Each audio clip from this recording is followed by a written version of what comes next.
আম্মু আজকে কাচ্চি রান্না করব, তো ভাবলাম আপনাদের সাথে শেয়ার করি কীভাবে আমার আম্মু কাচ্চি রান্না করে।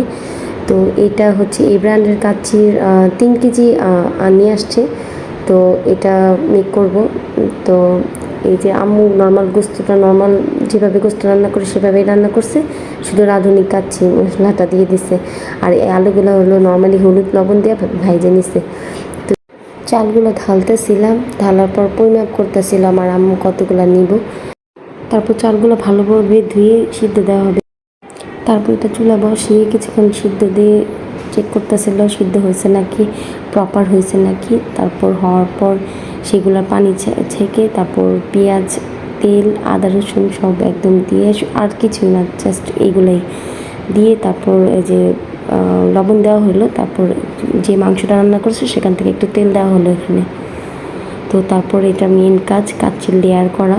তো এখানে ফার্স্ট একটু চাল দিছে, তারপর একটু গোস্ত দিছে, তারপর আবার চাল দিছে, তারপর আবার গোস্ত দিছে। এখনই যে স্মেলটা আসতেছিল ভাই বোঝানোর মতো না, আমার মনটা চাইতেছিল আমি এখানে থেকে খেয়ে নিই। তো এটা কিছুক্ষণ দম দিবে বলতেছিল, তো আমি বলতেছি একটু খেয়ে দেখি, তো আম্মু খেতে দেয়নি। তারপর এটার উপরে আলুগুলা দিয়ে দিল, দিয়ে দিয়ে একদম আলুগুলো একদম ভিতরে ভিতরে দিতেছিল, যেন যদি কাঁচা থাকে তো ওখানে সিদ্ধ হয়ে যায়। তো কিছুক্ষণ দম দেওয়ার পর বেরেস্তা উপরে দিয়ে দিল। তো এইটাই ফাইনাল লুক কাচ্চির। আমার কাছে এত মজা লাগছে বলার বাইরে।